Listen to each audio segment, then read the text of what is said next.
¿Cuál es mi hipótesis? Que si tú aprendes a gestionarte, a gestionar tus emociones, eres capaz de conseguir alargar tus telómeros. Esto es muy importante porque hoy en día hay estudios en los cuales los niños, vosotros que sois profesores, que han tenido problemas de bullying, de acoso, padres con situación dramática, padre alcohólico, madre con un cáncer, estos niños en la edad adulta se han visto que tienen los telómeros más cortos. Pero las buenas noticias es que podemos alargar nuestros telómeros. ¿Cómo? Hay dos que ya están demostrados científicamente. Una es el deporte y la segunda son los hábitos de vida tipo alimentación. Y una tercera que cada vez se está estudiando más, que luego le dedicaré 2 minutos, que es el tema de la meditación, tipo mindfulness, algunos tipos incluso de la oración que se puede hacer, pero esto os lo explico después. Es fundamental porque volveremos a los telómeros. De los 400, 500 que estás hoy aquí, yo hace poco me encontré con una persona por la calle y me dijo: yo estuve en una de tus conferencias y desde entonces he alargado mis telómeros. Me sentí muy realizada. Todos queremos ser felices. Es decir, si a mí cuando hace poco una paciente me dijo: doctora, estoy desesperada porque yo vine aquí con una depresión y usted me ha puesto bien. Y a mí me gustaba estar deprimida. Me encantaba esa sensación de amargura, de mis pensamientos tóxicos. Le dije: estás mucho peor de lo que yo pensaba. Todos queremos ser felices. Y la felicidad depende del sentido que cada uno de nosotros le damos a nuestra vida. En una sociedad que ha perdido el sentido, porque hemos perdido el sentido, hemos sustituido sentido por sensaciones. Esto es importantísimo. Sensaciones que no tienen por qué ser malas. Pueden ser un masaje, pueden ser alcohol, pueden ser drogas, puede ser el sexo, puede ser la pornografía, pueden ser las pantallas. Cosas que de por sí no tienen por qué ser malas, entran por los sentidos, pero son destructivas cuando sustituyen el verdadero sentido de la vida.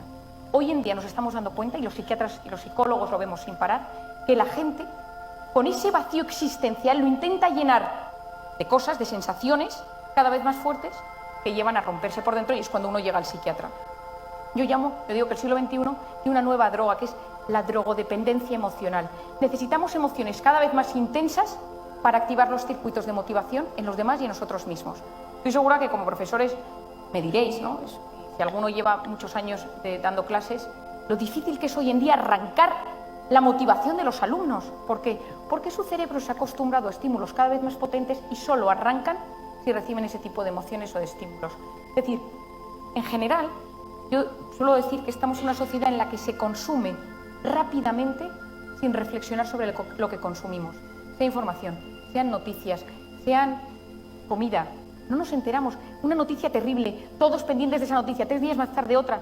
El otro día estaba escuchando la radio y decía, el periodista decía: no doy abasto de las noticias que hay. Cada día es una nueva y tengo a todo el mundo en una. Y al día siguiente les cambio de sitio a la otra. Porque no damos abasto de todo lo que se está generando. Tanto es así que hace poco hablaba yo con un amigo que lleva el portal de noticias de un periódico y me decía: nosotros hemos calculado la cantidad de veces que la gente, cada individuo actualiza las noticias esperando recibir otra noticia nueva. Si es que no da para cambiar la portada del portal principal cada 2 horas. Porque las noticias, hay que generar noticias porque nuestro cerebro se ha acostumbrado a ingerir constantemente noticias. Es decir, existe una necesidad constante de tener información, de tener sensaciones en nuestra mente. Al final, la felicidad no es lo que nos pasa, sino cómo interpretamos lo que nos pasa.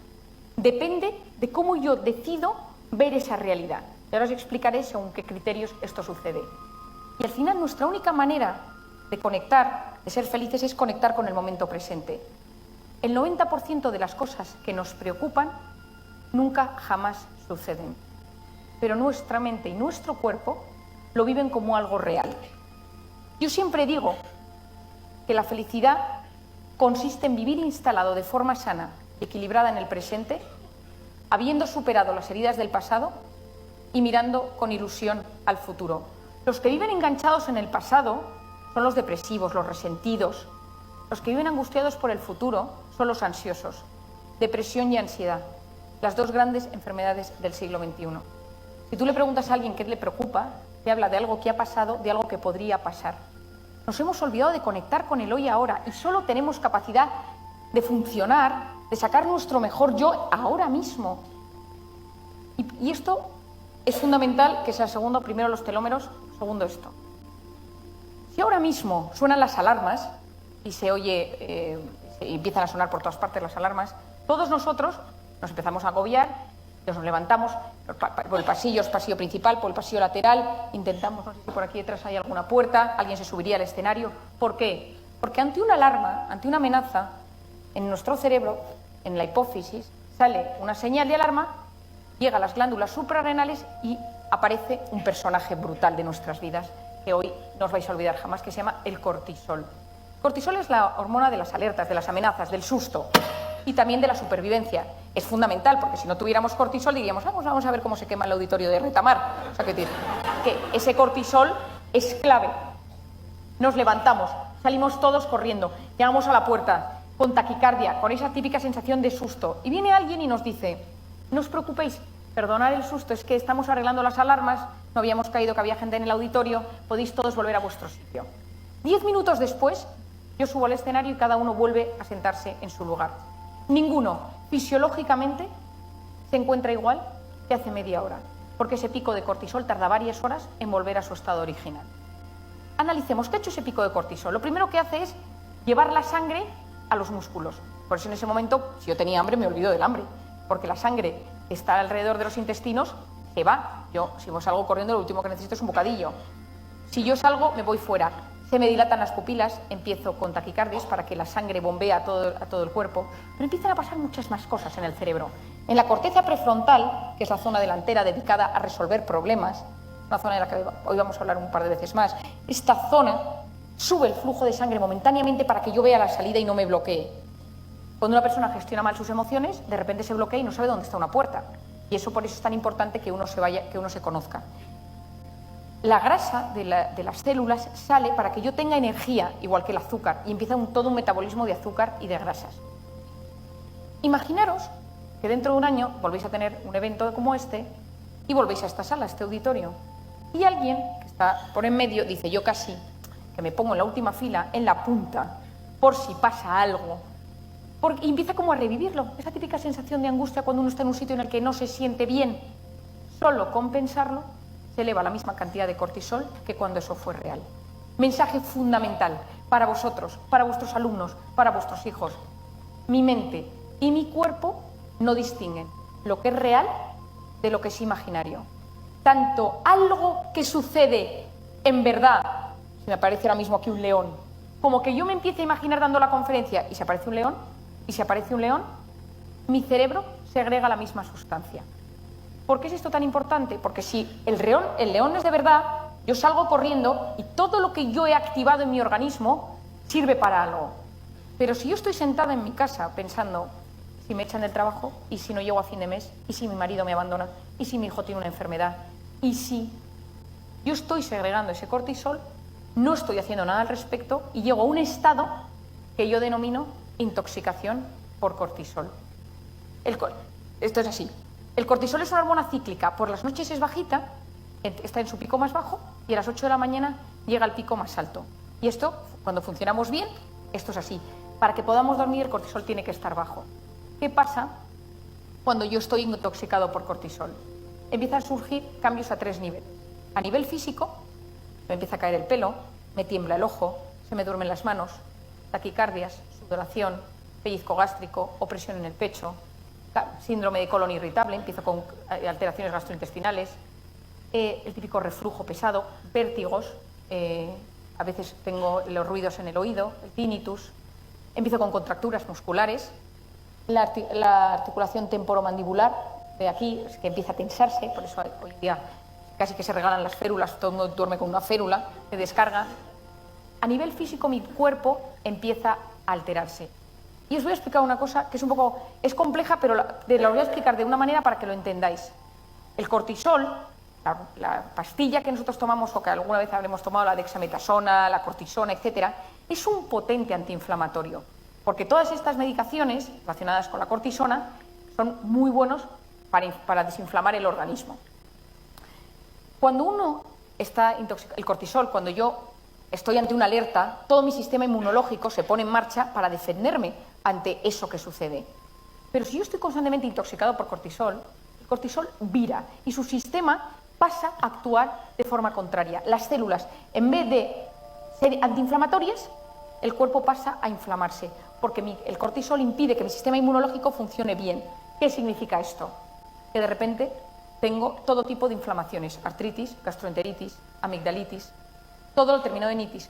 Es decir, yo digo que el siglo XXI la sociedad va inflamada por la calle, estamos inflamados. Si hiciéramos un detector de cortisol por la calle, la gente va inflamada. Por eso hoy en día hay un boom de enfermedades inflamatorias. Por eso los fármacos más empleados hoy en día son el ibuprofeno y el lexatín, el antiinflamatorio y el ansiolítico. ¿Por qué? Porque nuestro cuerpo está sometido a esa cantidad de estrés, de preocupaciones, que ahora las tipificaremos, que hace que mi cuerpo responda inflamándose. Por lo tanto, a nivel físico, tiene grandes alteraciones. Hoy en día hay estudios que relacionan todo esto con el cáncer y las metástasis. No olvidemos que las metástasis nacen de núcleos inflamados del cuerpo. Ojo. A nivel psicológico, lo primero que sucede con el cortisol es que estoy irritable. Todo me pone nervioso. No lo soporto. Esta persona me caía bien, ahora no la soporto. Empiezo a estar en un ambiente de tensión constante con mi entorno. Lo segundo es que empiezo a tener fallos de memoria. Una cosa que me pasa mucho es que la gente viene a verme a la consulta y me dice: doctora, yo vengo por un Alzheimer precoz. No es Alzheimer, es cortisol. ¿Por qué? Porque hay una zona en el cerebro que tiene forma de caballito de mar, se llama hipocampo, es la zona de la memoria. Y esta zona es muy importante para los jóvenes, porque es la zona donde ellos retienen la información que les estamos enseñando. El hipocampo es muy sensible al cortisol, por eso el quedarse en blanco existe. Es ese pico de cortisol ante la angustia de que yo no lo voy a conseguir, de que no me acuerdo, de que no me voy a acordar. Yo trato muchos opositores en la consulta y es brutal lo que la predisposición antes del examen genera en el resultado. Es absolutamente impresionante. El hipocampo, por lo tanto, fallos de memoria, fallos de concentración, porque empieza a bajar el flujo de sangre en la famosa corteza prefrontal. Entonces, yo leo algo y no me entero, no retengo nada, yo no sé qué me está pasando, que no me consigo concentrar, me dicen algo y es como si no lo hubiera escuchado. Empiezo con fallos de sueño. Claro, que estábamos diciendo que el cortisol tiene que estar bajo para dormir, pero si yo estoy intoxicado, yo llego por la noche y no me puedo dormir. Y entonces me meto en la cama y empiezo con 1000 ideas en la cabeza. Caigo frito. 3 horas más tarde me despierto, agobiado por algo. O varias veces me despierto. O si consigo dormir de tirón, me levanto con sensación de agotamiento. Esto está todo relacionado con lo mismo. Y luego, una de las cosas que sucede es que empiezo a estar triste. Yo digo que muchas depresiones provienen de estados de ansiedad permanentes, de estados de alerta permanentes, de estados de amenaza permanentes de mi pensamiento. Si esto pasa, si me sucede, ¿qué voy a hacer? ¿Qué va a pasar? Hay un grupo de psiquiatras, en los cuales yo me encuentro, que cada vez pensamos más que la depresión es una enfermedad inflamatoria del cerebro. Y de hecho hay estudios que se están empezando a tratar. Gente que no responde a las depresiones con tratamientos antidepresivos convencionales, les estamos tratando con antiinflamatorios, no un ibuprofeno, pero con antiinflamatorios específicos. Y luego a nivel de conducta. Yo no me apetece estar con nadie. Yo es que no me apetece, yo me aíslo, yo voy a un sitio y no quiero hablar, estoy raro, socialmente estoy raro. Esto es importantísimo porque las emociones, gestionar las emociones es bastante complicado, pero y las emociones son las que generan estos síntomas físicos y psicológicos de los que hemos hablado, pero toda emoción viene precedida de un pensamiento.